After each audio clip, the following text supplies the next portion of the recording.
Dear Presidency, Commissioner, Ministers, good morning from sunny and windy Athens. I would like to thank you and express my appreciation to the German Presidency for concluding a set for 3 Council conclusions on timely and important thematic issues. Especially, and I would like to thank Commissioner Schmidt for this, as he has personally accelerated the recommendation on reinforcing the youth guarantee. Greece supports the new recommendation. We need a strong message for Europe, for young generations. We need to alleviate the impact of the COVID-19 crisis and prevent another youth unemployment crisis, which, as you all know, has been highly prevalent in our country this past decade. The COVID-19 crisis has reinforced technological shifts, both in the private and public sector, and this digital transformation has actually led to new forms of employment and to new requirements for skills and competencies, as was mentioned by many of our colleagues now. As a result, we now more than ever need to ensure just transitions to the green and digital economy of tomorrow and simultaneously ensure an adequate protection of workers within the principles of the European Pillar of Social Rights. We believe that restructuring strategies can only be successful if they are coupled with strong reskilling and upskilling policies, and we look forward to the launch of the Commission's Pact for Skills this November. Skills anticipation plays a vital role. For skills to be developed in a sustainable manner, the process needs to be understood as an investment rather than spending practice. Individuals are to be seen, understood, and utilized as assets and not as draining factors.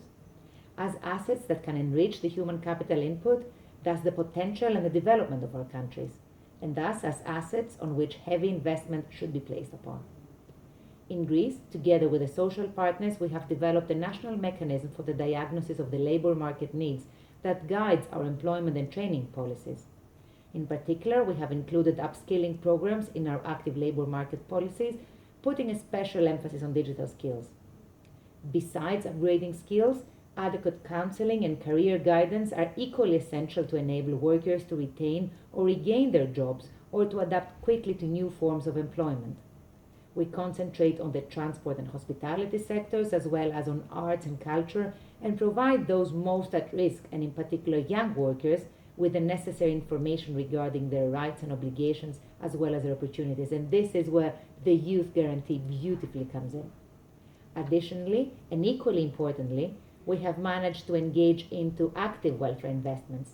We have, for example, engaged into new programs and increased state finance of nurseries, personal assistance for people with disabilities, digital skillings of the elderly, and as a result, we are gradually decreasing dependencies, and this is much of our programs to be included in the RRF.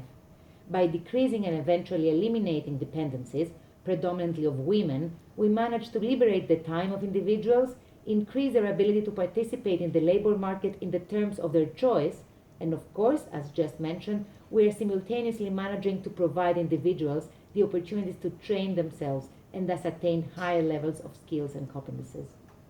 To set up these programs, of course, we work in partnership with the social partners and others, and we make good use of the ESF and EGF.